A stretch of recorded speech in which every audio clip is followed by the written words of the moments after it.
Ça vous rappelle des souvenirs, hein? Pour ceux qui n'auraient pas reconnu, c'était l'ambiance d'un restaurant. Oui, vous savez, cet endroit de convivialité où on partageait vin et pain à table. Ah, un peu de pain, ça ne fait pas partie de votre régime, mon cher ami. Mais beaucoup, oui. Alors c'est vrai que depuis le premier confinement, on n'a pas beaucoup profité des restaurants, malheureusement. Et Dieu sait que les terrasses nous manquent. Bon, pas à moi. Encore que j'en connais quelques-uns. Ah bah n'est pas parisien qui veut, hein. En plus, on arrive bientôt à la date anniversaire du premier confinement, je vous le rappelle, le 15 mars, en tout cas personnellement parce que c'était le fameux samedi soir où on a fermé. Donc là, dans un mois, ça fera 12 mois, et sur ces 12 mois, on a travaillé 5 mois. Les calculs sont pas bons, Kevin. Du coup, pour pas perdre la main quand ça va réouvrir, on va parler de 5 choses à éviter de faire au restaurant. Bon, si je me permets de vous en parler, c'est parce que j'y travaille, normalement, même si j'ai connu plus d'inactivité qu'autre chose. Pour commencer, parce qu'il y a un début à tout, le bonjour ou le bonsoir selon le moment de la journée. Alors on l'oublie souvent, mais c'est quand même la première formule de politesse qui arrive en début de phrase. Ça paraît évident comme ça, mais il y a encore des gens qui l'oublient, oui oui. Donc bon professionnels que nous sommes, on se permet de leur donner une petite leçon de politesse. En plus c'est gratuit. Petite anecdote. En décembre 2019, j'ai intégré un bouillon. Donc le bouillon, qu'est-ce que c'est? C'est un endroit où tu peux manger bon, bien, de manière copieuse et pas chère. Du style, t'avais entrée, plat, dessert avec un petit verre de vin pour 20 €. Et en plus, comme le bâtiment était classé comme historique, tout le monde avait envie d'y manger. Je vous raconte pas la queue, des fois c'était... Ah non mais les inspecteurs d'hygiène Covid, là, c'est crise cardiaque, hein, tout de suite. Donc il faut s'imaginer une entrée avec un desk d'accueil en train de littéralement vomir les clients. En plus on est en décembre-janvier, donc il commence à faire un petit peu frais quand même, les gens ont préférablement envie d'être à l'intérieur, ce que je ne peux pas leur blâmer. Moins 15 degrés, tu m'entends? Je savais même pas que c'était possible. Mais bon, t'étais quand même en mode de touche épaule avec ton voisin. Moi, à ce moment-là, je suis responsable. Donc je chapeaute tout, l'accueil, le placement, les réservations, le support en salle, la cuisine s'il faut. Je suis partout. Donc, je reviens d'une réservation que je viens de placer pour ensuite voir la personne d'après. Et là, il y a un monsieur, une dame et beaucoup d'autres personnes derrière. Je sais que c'est la dame qui était juste après. Je vais m'en occuper. Mais j'ai besoin de savoir en fait qu'est-ce qui va se passer après. Donc je dis bonsoir au monsieur et lui de me répondre une table pour deux. Bon là je sais que je vais le faire hein. Je sais pas ce qu'il cherche là, mais c'est pas bon ça. La bagarre. Mais en douceur hein.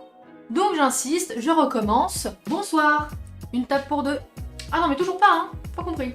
La bagarre. Il y a même un mec derrière lui, je me rappelle, qui était en train de rigoler de la situation. Bonsoir. Bonsoir.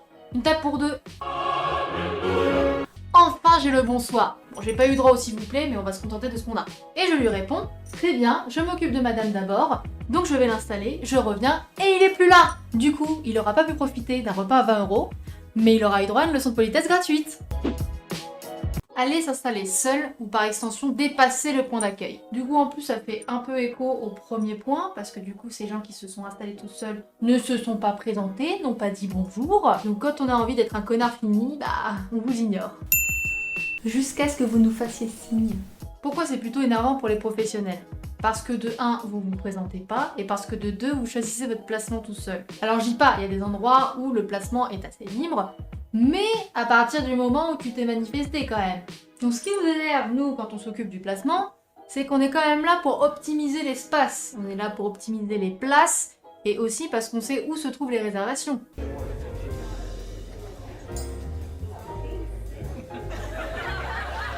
Là en plus en période Covid, c'était l'enfer avec les une table sur deux, le 1 mètre entre chaque table. Non parce qu'il y a des gens, même sans ça, qui ont l'intelligence de s'asseoir à des tables de 4, alors qu'ils sont 2. À moins que ton arrière-train ait besoin de 2 chaises, t'as rien à foutre sur cette table, on va refaire les calculs, 2 c'est 2. Et il y a aussi les gens qui patientent au milieu de la salle, hyper malaisant. Genre t'es en train de manger et t'as les gens comme ça juste à côté. Non mais on se fait pas chier à installer un desk d'accueil pour qu'en fait tu le dépasses quand même.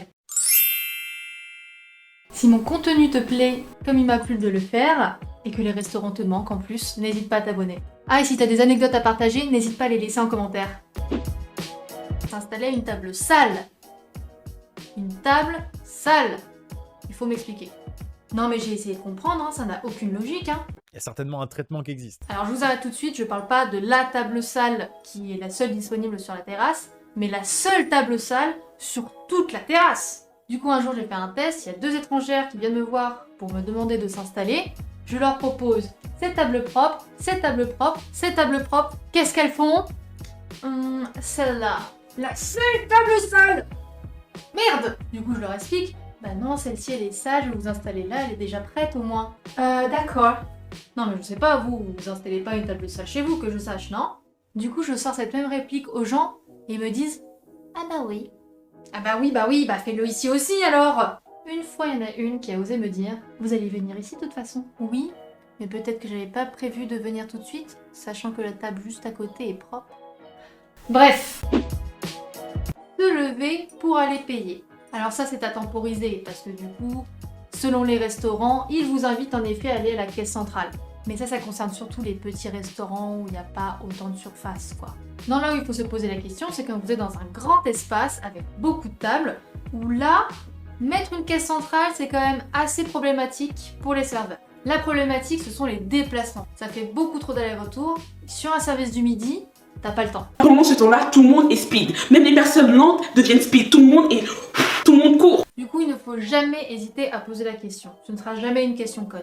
Parce que pour parer à ça, les grands espaces sont répartis en plusieurs sections. Une section par serveur. Chaque serveur a sa caisse. Voilà. Donc préférablement, les paiements se font à table. En plus, avec la période Covid, c'était obligatoire.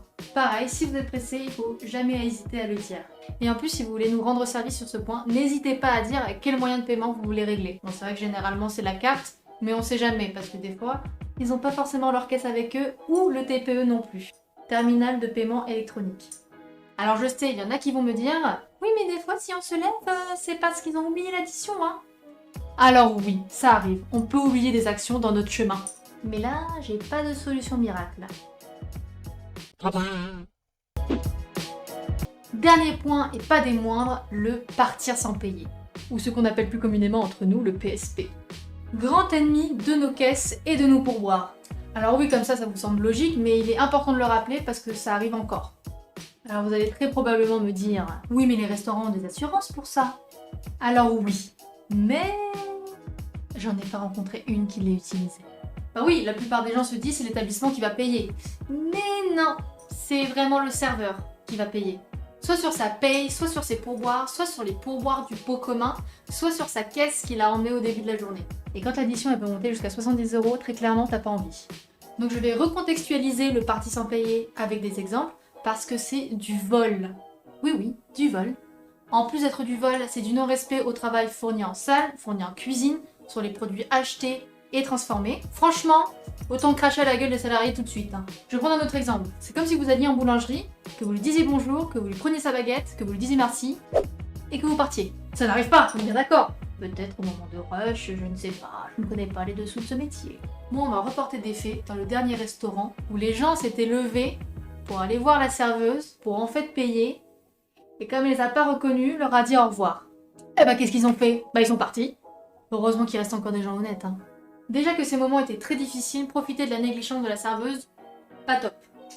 Bon bah c'est tout pour moi, et c'est déjà pas mal quand même. J'espère que ça vous a plu, comme il m'a plu de me rappeler à mes bons souvenirs. Pour ceux qui avaient déjà les bonnes habitudes, ne changez rien, on se retrouve à la réouverture.